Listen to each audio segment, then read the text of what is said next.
The Lord be with you. A reading from the Holy Gospel according to Luke. The wisdom of Jesus Christ. Filled with the Holy Spirit, Jesus returned from the Jordan and was led by the Spirit into the desert for 40 days to be tempted by the devil. He ate nothing during those days, and when they were over, he was hungry. The devil said to him, "If you are the Son of God, command this stone to become bread." Jesus answered him, "It is written, one does not live on bread alone." Then he took him up and showed him all the kingdoms of the world in a single instant. The devil said to him, "I shall give to you all this power and glory, for it has been handed over to me, and I may give it to whomever I wish. All this will be yours if you worship me." Jesus said to him in reply, "It is written, you shall worship the Lord your God. Him alone shall you serve." Then he led him to Jerusalem, made him stand on the parapet of the temple, and said to him, "If you are the Son of God, throw yourself down from here, for it is written, he will command his angels concerning you to guard you, and with their hands they will support you, lest you dash your feet against a stone." Jesus said to him in reply, "It also says, you shall not put the Lord your God to the test." When the devil had finished every temptation, he departed from him for a time. The Gospel of the Lord. Praise to you, Lord Jesus Christ.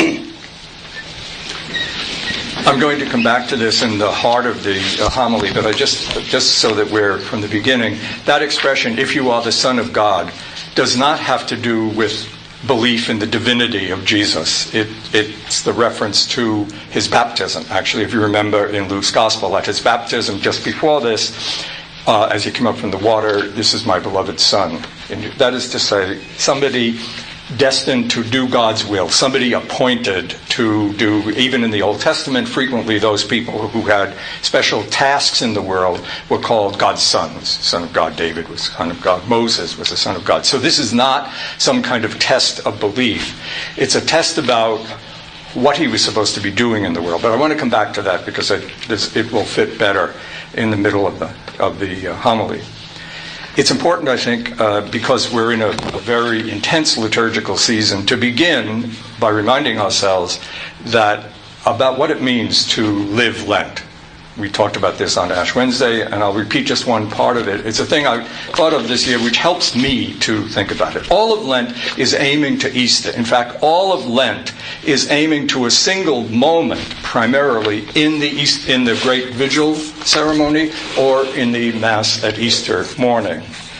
And it's by, aiming it to it, I'm supposed to come there more real, more alive, more ready to do this one thing that takes place in that Mass. And that is to renew my baptismal vows. All of Lent has to, and the expression I'm using for myself, I just find this helpful, so I pass it on to you. I'm trying to live in such a way in the next 6 weeks that at the end of that time, I will be baptized again. And I find that much more helpful than just saying I'm going to renew it's more vivid, I think, okay? And it is true. Humanly, I'm going to assume the reality, I'm going to enter the reality of my baptism. There's a kind of simple analogy to this in people who are married. After they're married a long time, they often get married again. They renew their marriage vows. They do literally marry each other again. It would be pretty interesting and wonderful, I think, if people married this each year, got married again on the anniversary of their marriage.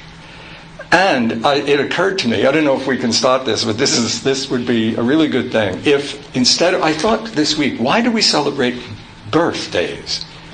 The life we're born into, for Christians, the life I've been born into when I was born is only important for us because it has made it possible for me to be born into Christ in baptism. I wonder why no Catholic tradition has ever celebrated people's baptism day. What it would be like if every year you celebrated your baptism. It would remind you that this is the most significant thing about you, so that even when you come to a liturgical time like this, you would be much more aware that it has to do with everything in your life.